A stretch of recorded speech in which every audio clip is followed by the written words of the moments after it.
productivity, winning strategies, and aligning employer-employee goals. If this sounds like something your business could use more of, then you've come to the right place. The Business Mechanic Show with your host, Vaughn Sigmund. Let Vaughn show you how to develop, improve, and jumpstart your business. So now, please welcome the host of The Business Mechanic, Vaughn Sigmund. Welcome to the Business Mechanic Show. I'm your host, Vaughn Sigmund, co-founder of Results Driven Leadership. If you're looking for a way to take your career and business success up a notch, then look no further. We can provide advice and tips from experienced executives who have all seen it before. Our real executives aren't trained trainers. Understand that. Our training and coaching come directly from experience, not out of some training manual. Please explore rdltraining.com and power up your professional drive with valuable knowledge, skills, and tools to make it big. No matter if you're just getting started or you've been leading a company for decades. So let's get down to it. Let's get down to the nuts and bolts of making your career and business success huge. So speaking of real executives, let's start there. I'm really excited to do this today. Speaking of real executives, let me introduce you to the newest member of the results-driven team, Eric Van Doren. Let me say a few words about Eric first. Eric Van Doren is a seasoned regional sales manager with over 28 years of experience. So he's been around the block. He's done a few things. And he spent his career in the apparel and fashion industries. He had a couple other stories in there. He's very well-rounded. And so he brings a wealth of knowledge and expertise to his new role here with results-driven leadership. And so with his demonstrated history of success, Eric has a super strong background in sales, people, operations. He's very skilled in a variety of areas, including employee engagement strategy, creating great leaders, which is the most important part of it. Throughout Eric's career, as I know him, he's been very highly regarded, primarily in his ability to drive, result, and achieve goals. So a little bit more about his background. Prior to joining us here at Results Driven Leadership, he spent 28 years with PVH, or Phillips Van Heusen, which is a gigantic apparel company. And he was a regional sales manager there, where he was responsible for managing sales operations across a huge geographic area. And before that, Eric was part of his family's business, which you probably have heard. It's grown to a well-known international brand called Vans Shoes. You may know about that company. With his extensive experience in the industry and his unwavering commitment to success, Eric he's absolutely poised to make a significant impact in his new role here at Results Driven Leadership. Welcome aboard, Eric. I am so glad to have you on and to become a regular participant in the Business Mechanic Show. Wow, that was impressive. Thanks, Vaughn. I really do appreciate it. So, Eric, as you and I planned on this, and what you and I actually spent about 3 minutes planning this, it was more than that, folks. We're going to be discussing courage in business leadership. He and I both started talking about this a couple of weeks ago, and we've been doing this series of podcasts and blogs and videos on what makes good leaders, what missing leaders have, how to spot leadership in your employees. And there's one, to me at least, I think Eric agrees with me, it's inarguable. I always struggle with that word. You can't argue this. The best leaders, there's one element of every great leader that they must have. It's the essential element, and that's being courageous. They may have other traits. They may have certain traits that make them highly effective. I think courageousness comes with confidence. And the more you do it, the more comfortable you get in your skin and your roles and responsibility, You can learn to be courageous. You can have a variety of other things, but you have to have courageousness. The topic Eric and I will be discussing today is courage in business leadership, because we both agree the best leaders are the ones who can inspire their employees to do better and better and be better, by the way. And a good leader, by the way, has to be a good manager, but not all managers are good leaders. And let's define that a little bit, Eric. And in your thoughts, your words, how do you make that distinction between a good leader and a good manager? Yeah, it's an interesting question, because you hear this a lot in the industry, and in the industry I've been involved, and everyone's searching for the leaders, which is hard to find, and I think there's something you can absolutely create and guide. I think a good manager really is really part of have different qualities, and they really have different responsibilities in each one of them. So really, typically, a good manager, get it down to the simple aspect of it, is really about day-to-day operations. A manager can do the X's and O's of what's going to happen. The simple piece of talking to employees on a daily basis, following budgets, simple stuff that they have to do. And really that the performance standards are met on a timely manner. It's really what they're looking for. I think in the aspect of the difference between that and also a leader, I think they're really responsible. This is the fun stuff about it. It's really about inspiring. The reason why you go to work, to inspire the people, to motivate these folks that work with you or above you.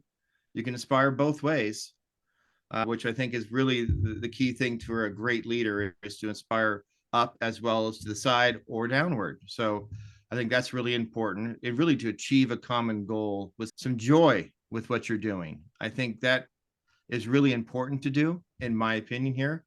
So good leaders really have strong abilities to communicate in nonverbal and verbal ways. They understand their surroundings. They, huge importance on relationship building. I think when you're relationship building about folks, I think you know what they want, they know what you want, and it allows you guys to go along the world, to collaborate, and to really grow your company, grow your development of your people, and create that magic culture that everyone's searching for. And I think that is always difficult to do, but I think it's something that's necessary to achieve your greater success. So really, in short of it, I think it's really about results and efficiency for the manager, a good manager. And also, I think there's really important piece for the leader is really people and vision. That's how I see it. Yeah, I agree with all that. Well said. And to put a little finer point on it, or a key point to it, you almost have to wear two hats. Sometimes you got to wear the manager hat, but you also have to have available all the time the leader hat, right? Right. There's a lot of managers that don't have that leader hat, or it doesn't fit very well. And one other way to look at it is managers play a finite game and leaders play an infinite game. And let me explain that a little bit further, because when I heard this, I said, oh my God, that explains so many things. So a finite game in regards to business, I think that refers to a situation where there's very clearly defined rules, processes, policies, quotas, etc. You got a specific time frame, and you either win it or you lose it. You're winning every day or you're losing every day, or there's a blend of both.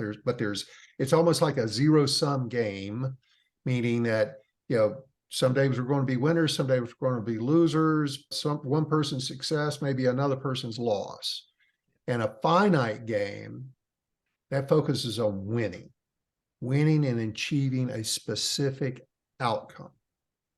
And there's rules, there's policies, there's processes that are created to establish and create this clear outcome. How many products are we going to ship, or how much product are we going to sell, or how are we going to reduce? We're going to reduce turnover.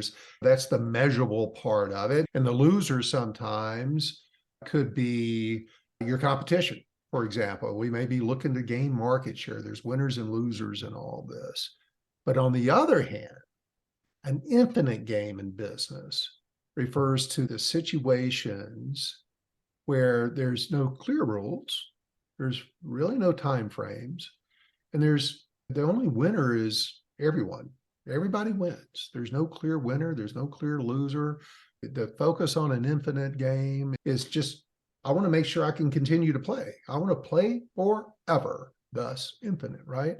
So the goal is keeping the game going. So that's playing the long game, the forever game. And as a leader, the key element to that is I want to maintain relationship. I want to build and maintain trust between all my players. And maybe the rules of the game aren't fixed. Maybe they can be changed over time. Maybe based on the situation, we have to make alterations to it. But all those changes, they're based on the situation and the players and their needs. And in a business context, a finite game is really seen as short-term and tactical, while an infinite game is long-term and strategic. And a finite game might be one that we're negotiating a sales contract or hiring or hitting quarterly profits, where an infinite game might be that the ongoing relationships between the company, its suppliers, its customers, its employees, are all building something really successful. I worked for a company whose motto, and we really lived it for as long as I was there. It may have changed since I left at CarMax, but we really lived by the rule that take care of our employees, they'll take care of our customers, and everything else will take care of itself. And those are easy words to say. It's very difficult without proper leadership to live or run your company with that much empowerment and support of your employees. So both finite and infinite has a place in business, and good leaders or good managers have to be able to navigate both.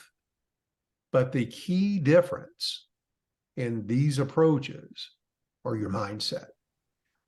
Because with a finite game, we're focusing on winning short term, and an infinite, we're focusing on carrying on and playing forever. And getting back to this infinite game part, let me talk about courageous leadership and how all this works. You may or may not have a lot of intelligence or charisma, but you have to have courage to play an infinite game. And I'd say it again, an infinite leader is someone who has to have the quality of courage. So let me talk a little bit about courageous leadership as we start running into this. Hopefully that infinite and finite game made some sense. Did that make any sense at all, Eric? It did.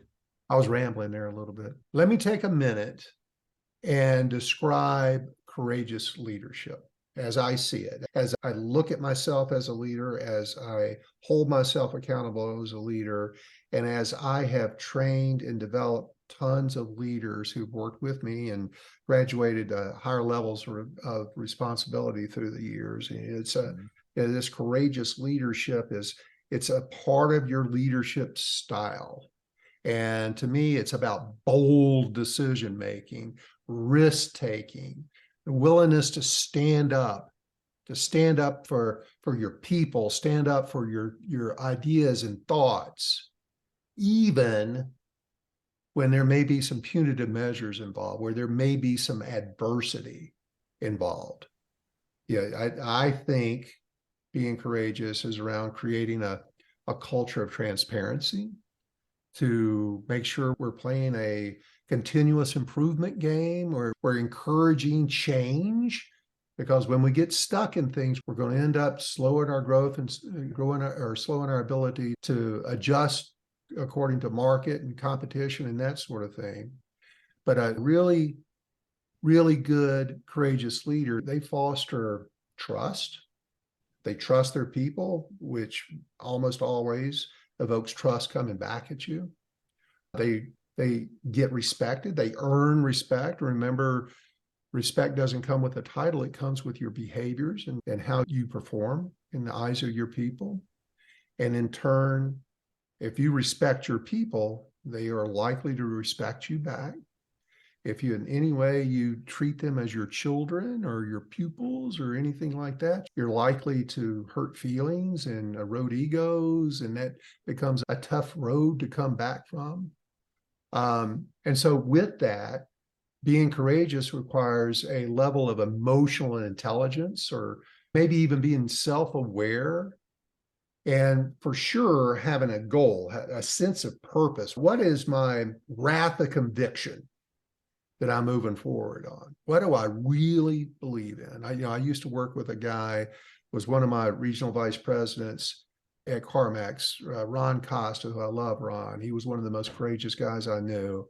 And he'd take his fist and say, we got to have a wrath of conviction. I just love that term, meaning we have to stand for what we're going to stand for. We're going to demand what we demand. We're going to have a standard, and we're not going to lower those standards. We're going to find a way to get everybody to that standard. So again, that leadership style is vital to any organization's success, in my humble opinion. Mostly, Eric talked about in leadership is, and we've said it several times now, is to inspire people, because when you're that committed, you're going to get inspiration. And we believe here at Results Driven Leadership that people, not everybody, but I believe most managers can develop courage.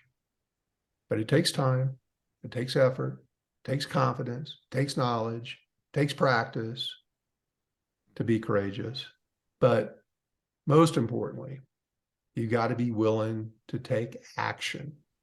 You can't cow to adversity or protect yourself. You got to protect your people first, regardless of how much fear you have inside you. You got to draw that out of you. And not that we're saving lives, but man, sometimes we're trying to protect ourselves, which in turn affects our people, sometimes negatively. You just got to be careful with that. I'll get off my box on that one, and let's talk about courageousness and leadership. And Eric, you and I have talked about this several times now. When you think about the signs, what are the indicators that a leader or a leadership team, a management team, let's not call them leaders, are lacking courageous leadership? What are some of your thoughts on the signs of a lack of courageous leadership in a manager? Well, almost the opposite of stuff you just mentioned is really what's going to happen or not happen, right? I think really the piece is it's really a lack of action. I think you mentioned that a few different times. It's time to make action or no action. No action, it's not going to be a good thing. You're going to have action. Then you see also the lack of that would be indecision. I think you mentioned it as well. Again, just the opposite of what you said. But indecision is, it's a spoiler for sure. I think it's something that elongates and people look at you funny and they're like, what's going on? And I can tell you thousands of stories, but I mean, really the story is you have to make a decision if matter what it is sometimes, right? And then I think there's a thing of which sometimes can get you through a lot of that, even if you are biding for time to make a decision or biding for time to start your action, is really the lack of confidence is a big issue. I think you can never, ever lose your confidence. It's so important, especially for courageous leadership. You have to have your confidence, no matter what, always. Now, we talked about clear communication. Obviously, if communication is not clear, I think that goes back to the indecision part of it. That's another piece of it. But the biggest missteps really of any type of manager who are not being courageous, I think, is not having able to have difficult conversations. I think there's a piece there that when you don't do that, everyone's watching. Everyone knows. They know the good people and the bad people. They see what's going on. If you don't do it, I promise you, it's so hard to come back from. So do it. Do it now. We have a little thing called kicking the can down the road, right? We'll have that conversation later. No problem. We'll get back to it. Nope. To use the word, nope. You cannot do that. You have to move forward on it. Get yourself together, have a decision, have a conversation with confidence. And that will cure almost all these pieces. Really, if you don't do that, there'll be a bevy of things that will follow. And I'm just going to list a few things in my head of the bevy of things that really are hard to come back from. So have that conversation quickly. It's really, as you mentioned, a decreased trust and respect as from all employees. When you avoid difficult conversations, people are going to go, he's not having the conversation. They're terrible. What's he doing about it? What's he doing about it? And you're the leader. You got to be courageous. You got to stop that from happening. Unresolved conflicts, as you know, those things fester. Holy Lord, those fester for years sometimes. So you got to make sure you stomp it quickly and resolve those conflicts. You guys have to do that, or it'll continue to escalate. They don't fix themselves. No, they don't. Yeah. They'll escalate and keep on going and keep on going. And they go, gosh, have the conversation. Then there's a other piece of that is really a missed opportunity to have those folks as a growth and development of something. Super important. If you miss those opportunities, they might not be around. They might find another job. They might be one of your best employees. If you don't stomp out that employee that is not working correctly or correct that behavior, those really good ones are listening. And eventually, can we use a less violent word than stomp? Sure. Like, yeah, I think everybody will get that. They'll get that? Yeah, they'll get that. So don't miss your opportunities, Vaughn, right now. Give me that conversation. I'm just kidding. So that always leads, doesn't it always lead to, lack of productivity? I mean, it starts to go down and down and down. If you don't address those problems, a manager will be perpetrating negative behaviors that can lead to decreased productivity all the time and performance. Yeah, you're essentially proving them, right? Yeah. Completely. And then after that, you'll have something of engagement issues and motivation. And they'll say, what's wrong with Harry? He's not doing so well anymore. Well, because you didn't have that conversation. Yeah. It's really to be disingenuous. You lose motivation. The overall performance of your team also suffers because of those peeps or people, depends on how you want to speak, of employee engagement.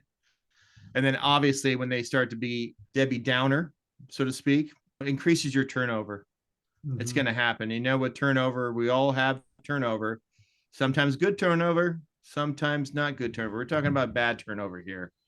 And it's really not addressing utilization, maybe to somebody that's in your marketplace.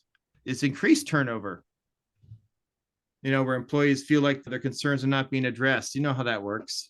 Yeah. They're not having conversations anymore. To leave the organization to a competitor, that's never a good thing. If they're really good, if they're bad, that's fine. But if they're good, it's not good. And it's also the recruitment and training process is very expensive. As you well know, when you got to recruit somebody, you got to go train somebody, and you have expenditure of somebody where you just have that simple thing, Vaughn, have the conversation, be prepared, right? Yeah. Do it right away. Now, really becoming a courageous leader, it's really about, how do I say this best thing? It's get out of your comfort zone. Yeah. You got to be brave in that aspect. Make the decision. I think if you're afraid to make mistakes or lose, you're not going to win on that. You're going to have you really have to grow as a leader with that aspect. You have to grow, be courageous on that aspect, get uncomfortable, have those conversations, because it will pay dividends for sure. Yeah. Yeah. So true, man. I could not agree more with you, Eric. And there's a stat that I often share with folks that are listening to the show, and it's been the stat for a long time, and it ain't changing. In fact, in the past couple of years, it's getting worse. In that, you mentioned engagement several times there. 70%, according to Gallup, in their I think the last one I saw was 2021 survey of, I don't know, 3 million employees, some huge number of employees, but 70% of those employees are not happy with their job and would leave their job tomorrow if a better offer came along. So you've got to, in the broad spectrum of employees, 7 out of 10 are not very happy with their job. And the ones that leave, when asked by Gallup, they all cite that the reason why I left, because of poor leadership. And when they start asking them to define what poor leadership is to them, they share exactly what you just said. You know, they weren't dealing with the tough stuff. They were letting people get away with things. I worked hard, didn't get rewarded for it. That other person got away with being lazy or whatever. I mean, it's this fairness and lack of standards and correcting bad behavior. So you said that really well, but that is the root of turnover. And once they get hired, now I can also say that I've said this many times, turnover really starts with hiring. You hire the wrong person, you're going to have turnover. Hire the wrong person, hang on to them, you're going to have turnover because other people will leave because you hired the wrong person. But that's a whole nother show. Amen. Thank you, Eric, for that. And I want to get this part in. I want to make another special offer to all you fine listeners of the Business Mechanic Show. And there's a lot of you, and I really appreciate that. So if you're interested in becoming a more courageous leader, let's start with you understanding your natural leadership, behavioral, communication style. And because you are listening to this show, I'm going to offer you a free DISC assessment. I charge $125 a copy for these. And that's kind of the going rate for these. It's a big report, typically 40 something pages. And if you're not familiar with the DISC assessment, it's a very broadly used, it's the most broadly used personality assessment tool that measures your behavior and personality traits. And the acronym itself, DISC, D-I-S-C, stands for 4 dimensions of behavior: dominance, influence, steadiness or stability, and conscientiousness or compliance. It shows a natural style. You under stress, which we've got to be aware of. How do we respond to stress? DISC brings that out it only takes 15 or 20 minutes. So I think it's really important in order to be a better leader, to grow your leadership style and ability. You got to understand your own behavior patterns, and it'll help you spot the patterns of others who work around you. These insights of your strengths and your weaknesses, your communication style, that's all going to help you be a more effective leader, both in your personal and professional life. So folks, it's free. It's $125 value. I sell hundreds and hundreds of these every year to my employers. But for you fine folks listening to this show, I'm going to give you one for free. So take the 15 or 20 minutes it requires to knock this thing out. Take your assessment. I'm putting a link in the show notes for you to access that link and complete your free assessment. And please take advantage of that. It is going to be super valuable information for you. So let me get back on track here. I wanted to make you all that offer. So let's talk about some courageous leadership traits. Here's what great leaders look like who are courageous. So first, I think a courageous leader is one who is a good listener. Now, listening itself isn't courageous. It's how you respond to what you hear, which is courageous. Controlling yourself, being interested in others, actually checking your ego and self-esteem enough to be able to take information from other people, really listen to it, value that information. And listening is absolutely a skill that can be learned. I had to learn it. I had to take courses for it. We absolutely offer that course. I had to learn it myself because I was really poor at it, because it's so valuable to your effectiveness as a leader. And so you've got to be courageous enough, like Eric said earlier, to own it and make some adjustments, do something about it. Be that kind of courageous person. And you don't want to be a listener to the point where I'm just listening long enough to where I can jump in there and tell them they're wrong, which is an extreme example of it. But it's not just about hearing what someone says, but you have to have enough emotional intelligence to also be able to understand the meaning that's behind those words. Think about where that's coming from. And the courageous part comes from listening to people who disagree with you. A courageous leader encourages disagreement, some discourse, because without that, you're going to have a bunch of passive aggressive people around you. And they're just going to be doing it because you're the authority. And that's being a manager. Mm-hmm. So you got to set aside your own point of view. Stop trying to enforce your bias on how you want things done, your perspective on things. And you have to be willing to be wrong sometimes. That's the courageous part. You have to be willing to be wrong because sometimes you are. And you need to swallow your pride, and you need to take other people's input and opinions, and most importantly, grant them the empowerment to use their ideas. Let me tell you, you talk about building relationships and trust and respect, that alone will get her done. So this is so important in developing the business relationships you have with your direct reports, your peers, your boss, when we listen well. That builds trust, builds respect. I know I've said that and trust. Without trust, you got nothing in your personal relationships or your business relationships. You've got to build trust. In order to build trust, you're going to have to be courageous because it's going to take some changes to you, most likely. I think the key thing there, really, the best way for leaders to really practice that, again, you've taken courses on it. Obviously, you've been around, you've done a lot of things, and you're still working on that aspect. That's how important listening is. And I think the way, I'm not going to say I dumb this down here, but it's really dumbed down for myself. And it's really taking time every day when I'm in a moment, either with my kids or my friends or with you. I have moments of, I think I know what's going to happen, and I will speak before I am, you remember, listening. Yeah. Matter of fact, happened this week, didn't it, Vaughn? But may have. It happens. Yeah. So the best thing to do is to practice it every single day and have like that moment of zen. So you practice it, listen to the birds, listen to the things. It's actually an acute thing. You can actually, it's a skill you can continue to work on. And it takes a minute. Take a minute and start listening.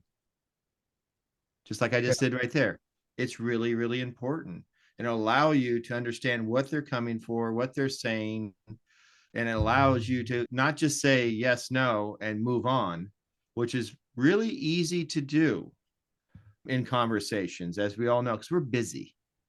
We're busy people. I mean, that's the way it is. Things are happening. So I think the really key thing, be thoughtful with your response, okay? Understand what they're saying. And no matter what the topic is, it's theirs too. I mean, you guys are having a dialogue, not a monologue, right? Well said. Yeah. So I think there's a key thing for courageous leaders, really demonstrating, as we always say, and these are big words, but integrity, honesty, and transparency. You know, those pieces are critical to building any kind of trust that we have in your team, as you mentioned earlier. And honestly, it's the best policy, really. Be honest with what's going on, you know, be honest with your mistakes. That's what, you know, folks, they want real people, authentic people to work with and be a leader. They're looking for authenticity in their leader. So I think that's kind of my quick little points for you on that. And I well said again, but the other part about listening, I just want to make this point. Yep. I think again, if you're in an interaction with somebody that is telling you something and it all is in your mind is that they're wrong. They're wrong. I'm going to tell them they're wrong. They're an idiot. No, they're wrong. They haven't read the policy. They're wrong. They're wrong. You can't listen. It's impossible to listen with your little monkey brain going on there. You can't, nothing's going to penetrate any of that. So people say to me now in this business where I coach a lot of people, and they'll say to me, gosh, Vaughn, you got so much patience. And I got to tell you, no, I don't. I'm about the least patient person on the planet. But what I know I have to do is I've got to be quiet, both physically and mentally, in order to understand what somebody's saying so I can truly listen. And it's a learned skill. And again, like I said, I took classes, I've practiced this for decades now. You've got to be good at that in order to be an effective leader. You've got to be able to hear, because if all you're doing is thinking about what you're going to say while somebody's speaking to you, you ain't picking up what they're putting down.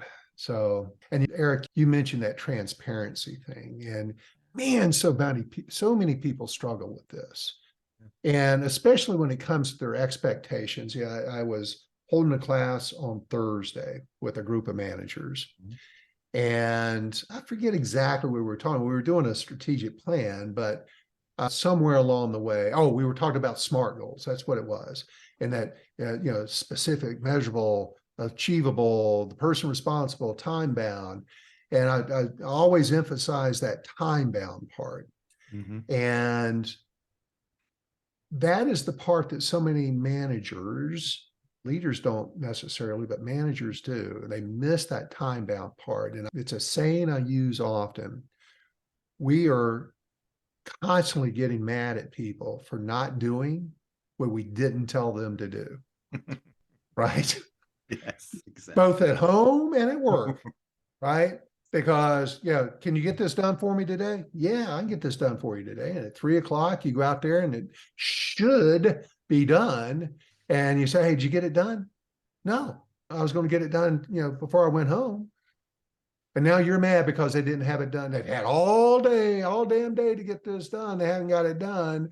And now you're frustrated with them, but you didn't tell them to get it done by 3:00. That's the time bound part of it. Yeah. And so often we are the victims of our lack of transparency in what we expect out of somebody. Not only the time bound part, but very clearly defining what good looks like. And it takes longer. And if I've heard one manager say this, I've heard 1,000 say it, as well, they should be able to just figure it out. Well, folks, they can't. Nope. They can't. They cannot see what's in your mind. You've got to unpack your expectations, turn that into words in a clearly understandable way, seek input and make sure they're understanding. In fact, again, I had this to demonstrate this yesterday. I've got a president of a company. We were having a group meeting with his management team. And I'm trying to teach this president, in order to be less frustrated at the end of a meeting, make sure you're checking, okay, what did we just agree to? What did we just agree to? And to demonstrate to him, I facilitated this last part of the meeting, and we'd agreed to cut, they're building a new filing system in their server, and they're collaborating together, thank God, working together to create this filing system. And they were determining what files were the main files, what were the secondary files, et cetera. Boring stuff. But we agreed at the end that by the time they got back together the next Friday, that everybody would have a list of Post-it notes for what went in the main folders. So you're going to write down all your ideas and opinions on Post-it notes as to what should go in what folder. And to demonstrate that you've got to make sure everybody understands you are being transparent with your expectations. First person I turned to, I won't use their name, but first person I turned to and said, okay, what are we coming back with next week? And he absolutely did not repeat to me what I'd said 3 times. He said, well, we're going to come up with some ideas to go into these folders. I said, no, Nope, that's not what we agreed to. What we agreed to is you're going to write down on Post-it notes. And I think this is the 6th time I'd said it to this group. By folder, what goes into it. This is such simple stuff, right? And this is what frustrates so many people, especially the president of this company. And so I said, okay, and most people just blow on past there. But I went back to the well again. I said, same person. What did we just agree to? Well, I'm going to write down the folder name on a piece of paper and what goes in it. I said, nope, you didn't get it right again. You're going to write on Post-it notes. Oh, that's right, Post-it notes. Because I guarantee you, when this person came back next week, he's going to have a list. The boss there is going to expect Post-it notes. He's going to throw up his hands in frustration again because he didn't go to the work to make sure his expectations were transparent. And it's that demonstration of frustration that is created by you shows your lack of transparency in leadership. Did I just get on a rant, Eric? I think I loved it. It's so Did you? true. Yes, I did. I've been in many of those meetings. God, Maybe not Post-it notes, but Post-it notes, right? And at the same time, I'm going to stick with this same group because this high D leader of this company is so free with his frustrations. He does not mind being a little elevated in his emotions about his frustrations. And so what he has done is he keeps people cramped up and turtled up with their thoughts, ideas. And so he has created a very unsafe environment to share your thoughts, your opinions, your inputs. And so a courageous leader has to be brave enough to shut up and listen. And by doing so, they're in turn creating a safe environment, to create an environment where people are comfortable being themselves, sharing their true thoughts, themselves being courageous enough in a safe enough environment to share the thoughts, ideas, and opinions. And Eric, you and I could do an entire hour of a podcast on shutting up and listening and all the damn great ideas we've gotten through the years. I've got one that I tell all the time, but I'm not going to tell it today, but it was a $400 million idea from a part-time person because I shut up and listened. So it's not easy. It wasn't easy for me. Again, I had to learn it. And I had to learn by being a good listener. I was also creating a safe environment, which is absolutely essential to building a high performance team. And because when they feel safe, they feel supported. And the more likely they are to share their ideas and opinions and to tell you what they're truly thinking. They don't go to their natural passive aggressive tendencies to hold things back. And they'll also hide their mistakes. Yep. Well, why didn't you tell me, right? How many times we've heard about, well, they didn't tell me about it. I had to find out by surprise. Why didn't they just come tell me? Because they didn't come tell you because you haven't created a safe environment where they can come and admit those mistakes. And they may know that everyone else, you cream them, to Eric's word, you stomp on them just because they made a mistake. But,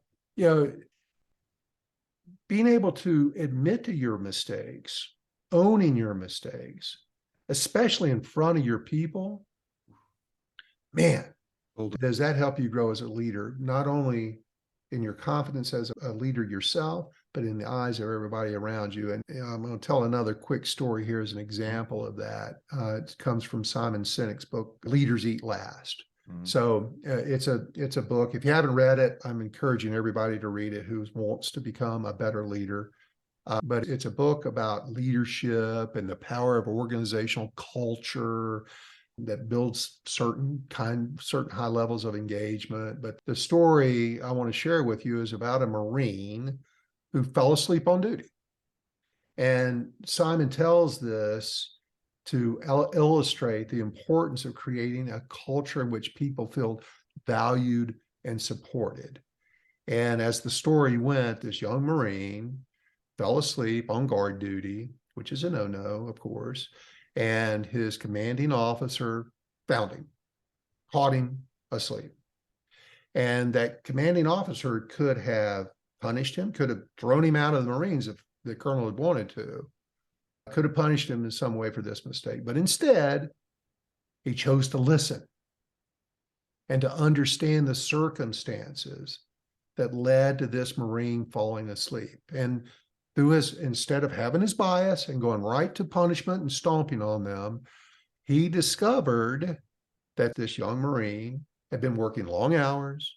He'd not had a day off in weeks. He was totally exhausted. So once he learned this, instead of punishing this Marine, the commanding officer took all that in and realized that maybe the reason why this guy fell asleep was my fault. Because I'm in charge here. I'm the one that has allowed this Marine to work all these long hours, no days off. That comes from me. I own that. That's not the Marine's fault. So I have partial responsibility in this. That's courageousness. And so from all that, this commanding officer is a colonel, understanding his role in all this, in this situation, he made some changes. He put in place policies and expectations to ensure that his Marines that were under his command, under his responsibility, were being properly supported and had the resources they needed to do their job. He took steps to foster a culture in which people felt valued and supported. And he made some changes into expectations, which drove morale up. It improved performance, but also it improved the level of respect that his soldiers had in him. And it's really important. The other thing too, let's go back to this Marine colonel for a second. If he had committed to his team that he was going to make certain changes, he had to make those changes. If he was going to provide something, he had to provide something. And you've got to be you have to be courageous, and you also have to be very impeccable. I love that word, impeccable with your word. You've got to be honest. You've got to be transparent again. We all have things to hide. We all have things we want to avoid. But it's important to be honest, not only with ourselves, but with those who work with us. And for example, if you don't know something, say it. It's okay not to know everything. Nobody expects you to know everything. It's simple to say, you know what, I don't know. Let's go find out. You're going to be respected so much more for admitting that you don't know something, or even more importantly, in the sticking to your word. If you find that you can't stick to your word, go tell them. Tell them, I found out I can't do it because of, don't just not do it. You've got to be transparent. And it's so much better if you go, I know I said I was going to do this, but I found out I can't. I can't do it because of this and this. And so you just can't break your word. Don't make promises you can't keep. Those goes hand in hand with leadership 101. Don't make promises or commitments that you can't keep. And let's just talk about promises for a minute. I'm going to tell you one of my favorite stories, right? I'm not going to tell you the whole story because we're running a little long, but I had a store that was built on a hellhole. And it happened to be over in Las Vegas. And everything that could go wrong was constantly going wrong in this location. And I changed managers, and I put an ineffective leader back in there again, and the same hell continued to take place. And finally, I went out, I persuaded I had a regional manager in training. And I said, it is Mike. And I said, Mike, God, you got to go fix this for me. I'm looking like an idiot. I'm letting these people down in this store by continually putting ineffective leadership in there. I know you can do it. Mike, please go to Las Vegas for me and get this place cleaned up. And then as part of you being there, one, you're winning huge brownie points with me and the company. But second, we've got to start developing your replacement that has the same leadership qualities that you do. So this place had a very low level of engagement. We measured this every year. And Mike, being the leader that he was, came in and started having group meetings with different groups of employees. And he wanted to know everything that was bothering them. In order to fix it, I had to know what was wrong. And Mike was courageous enough to put himself into the position to have his face eaten off by these disgruntled employees, because if he didn't get their opinions out on the table, he would never know what those opinions were, and much less be able to fix them. So one of the groups he was working with, Mike had a group of the mechanics, the technicians. And this is always a hard group. Anybody in the auto industry that has technicians working for them, no, it's a tough group. They're very demanding. And so he had the technicians. I think there's like 12 of them in this location. Had them in the break room, having his meeting with them. And he's asking them, what's wrong? What can I fix? And one of them, who was kind of the spokesperson for them, said, okay, Mike, let me ask you a question, kind of in a smart ass way. How many people you see here, Mike? Mike says, well, there's 12 of you. And he says, and Mike, management, and God, I hate it when employees say management requires. That is a bad word to hear, folks. Management requires that we all go to lunch at the same time. And so we all go to lunch at the same time because that's what management requires. And Mike, you just counted 12 technicians here. Look behind me. How many microwaves do you see? Mike looks. He says, one. So Mike, how do you expect us to come in, have 30 minutes for lunch, all at the same time, and 12 of us warm up our lunches and have time to eat it and get back to work? We need some more microwaves, Mike. Mike said, so noted. I'll take care of that. You make a good case. So now this technician's on a roll, and he says, well, Mike, while we're on this, how many employees do we have here? Mike says, I think like 125, something like that. And the technician says, okay, Mike, and most of these people bring their lunch every day. Mike, how many refrigerators do you see behind me? Mike says, one. Mike, how in the world are 125 people, and let's say on any given day, 50 of them are bringing their lunches, get it into one refrigerator? Mike says, it's impossible. I'm going to take care of that for you. So, long story short, Mike broke up the meeting. Mike immediately goes out to the lot, gets a pickup truck, drives down the street to Home Depot, buys 2 refrigerators and 4 microwaves, loads them into the pickup truck, brings them back, unloads them. And so by the time these technicians were leaving that day, Mike had taken care of the problem. Well, let me tell you, that day forward, Mike walked on water. Mike, honest to God, could do no wrong because of that gesture, that step that he took, because he listened, he took care of it, and he took care of it immediately. And you think about it, he might have spent, I don't know, this was probably close to 20 years ago. So let's say he spent $1,000 on a couple refrigerators, maybe 1,200, and a microwave's $100, so he spent $400. So under $2,000, which ain't nothing, right? But for under $2,000, he saved us hundreds and hundreds of thousands of dollars. And you talked about this earlier, Eric, and turnover costs, training, lost business, all these things for that one grand gesture of a $2,000 investment, because he listened transparently to his employees. I love that story. Yeah. And thanks for those who are hearing it for multiple times. It's just such a great display. So I'm going to shut up. I'm going to go. I mean, that is a courageous leadership right there. That's courageous leadership. He took it. Right? I'm really glad that you mentioned that, because usually stories in Vegas stay in Vegas. It's usually what happens. But I appreciate those aren't good stories always. That's a good story there, Vaughn.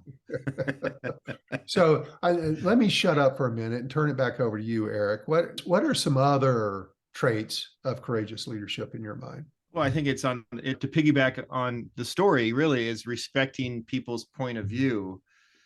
If this guy in Vegas never listened to this or respected his point of view, he would not have kept that team. I mean, It's very simple. Even if they disagree with you, he made something that could have been really explosive, and he made it into the biggest win probably in that section where you didn't have to go out and worry about that location again. Nope. Right. I mean, not even In close. fact, let me just tell you how that location performed. Mhm. During the 2008 recession, Mhm. when our business as a company was down 30, 40%, that store was having increases. That's incredible. It's incredible. That's what a turnaround Mike made in that store. So Mhm. I'm sorry I interrupted. No, I think that just goes to the point. I'll make it brief. Really, is it's such a valuable contribution that he made, and he had that obviously his boss, which was you, allowed him the autonomy, correct, to go ahead and make those decisions and make those pieces to actual grow that business to keep those people. So really, respecting someone else's opinion is utmost. Understand that you listen, what's going on, keep an open dialogue, like we said before, right? Super important. It really creates productive. That story really just stands in my brain right now. You just told me, and I can't stop thinking about it. I wish I was there to see it, because those kind of moments are really things that you'll remember forever, like you just mentioned. But to have a balance of managers and subordinates, and then you build that trust, that's really what he did, right? Yep. He built the trust within the organization in that location. I can go through an example. I don't know if it's any better than the example that you just had, but you talk about the retail chain. There's the guy whose name is Tim Johnson, right? And he's a mid-level manager in a retail chain. He really had a lot of courage to propose a new sales strategy, and he went against the total industry standard of norms. Despite facing all those type of things, I'll keep it brief here. Resistance from managers saying, "Oh, we don't always do it that way." Tim said, "No, I see a great idea here. I'm going to present the data and the research that I did, support my proposal that was going to happen." And ultimately, guess what, Vaughn? He convinced them. And you know what happened when they convinced somebody like that? The innovative approach, sales went significantly up, Good and it stuff grew. happened. I Yeah. mean, that's a small little, there's so many of those little stories if you just listen.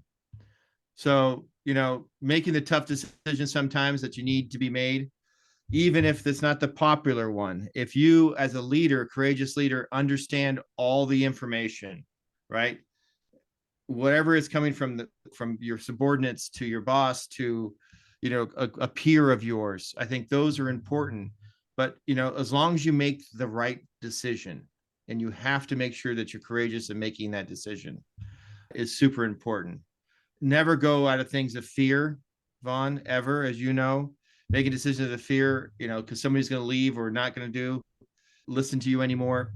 It's really just you're going to end up regretting it later down the road. It happens. You know exactly what I'm talking about, as it didn't plan out. And if it doesn't work, your plan is you make a courageous decision and you say, "This is what we're going to do," and it doesn't work, you know what you need to do? Be brave. Take responsibility, really, and say, "I own this. It didn't work. Let's try another solution. Let's try another direction." It's okay. Again, you're vulnerable. Vulnerability is extraordinarily important as a courageous leader. Yep. So that's really the kind of the ideas that I had based upon this discussion. And another side little thing, just another story. It's kind of a personal story about listening to, I know time's running thin, listening to others, right? Even depends on the age. Let's just say, for instance, when I was a kid, my dad came to us, as he was a Vans owner, him and his brother, and he came to us looking for a new idea. We had the regular skate shoe, but not the skateboard shoe. And he was looking for a moniker. And we went around our kids, my brothers, my older brothers and me, and I said, "What kind of ideas do you have?" He said, "Hey, how about, Far Out, make it a name as Far Out, and Bitchin." We had those things of bitchin'. And my brother came up with the idea Off the Wall. And my brother Mark is the person that actually came up with that, incongruent with other people, because it was kind of a cool thing. It was like, that's crazy. That's what that meant back in the day. Off the wall meant crazy, right? And so he actually went out and drew the actual skateboard that's still used to this day. And I think he was age 13. Wow. I mean, he's an artist, mind you, but I mean, today he still is, but he drew that whole piece, And that's what that one little story going to your family and having those stories going to those people of point of view that maybe is not a regular decision maker in a company. They have ideas. There's ideas out there like that. So I just wanted to add that little snippet. Well, but I want to unpack that a little bit more because God, I love that story. You think about your dad, Yep. who is a icon. He's a legend in the skateboard industry, a legend. He was humble enough to go to his damn kids and ask for ideas and came up with one that good. That's true. It's amazing. Love that story. Thanks for sharing that one. I'd never heard that one from you. Yep. And then I want to just one more time, back up just a little bit. You talked about fear. Yeah. And that fear that many managers have that great leaders do not possess. They're able to overcome that fear. One of the most common fears is firing somebody. Yes. Right, Eric? Yes. Because they fear, well, I'm not going to have anybody do the job. Or they fear that the next person I hire could be just as bad. Or they fear that this person's going to go off on them some way. That somehow it's going to harm the business if I fire somebody. And Eric, I know you fired your fair share of people. I certainly have fired mine. It's not a pleasant thing. No, not fun. Not fun. No. Did I think about somebody going off on me? Yeah, sometimes. Yeah. Did I sometimes think about, well, who's going to do the job if that person's not here? Yeah, I had to think about that. I had to have a plan for that. Mm-hmm. But I'll ask you the same thing. How many times did you fire somebody, Eric, and something bad happened in that discussion? Not often. Yeah, I can barely remember one. Once, Yeah. right? And it was from the least expected one ever. The ones I always expected to be a little rough never were. Right. Right. Now, you and I were both trained to lay the groundwork, to be transparent with our thoughts and feedback on somebody. So when it came, it was not a surprise. It's the surprise firings that can go bad, right, Eric? Right. Exactly. But again, this may do some harm to my business. Did the sun come up the next day after you fired that person? And by the way, it was bright. It was beautiful. It was much brighter. And it was. And these people we held off firing, Eric, you and I can both relate to this.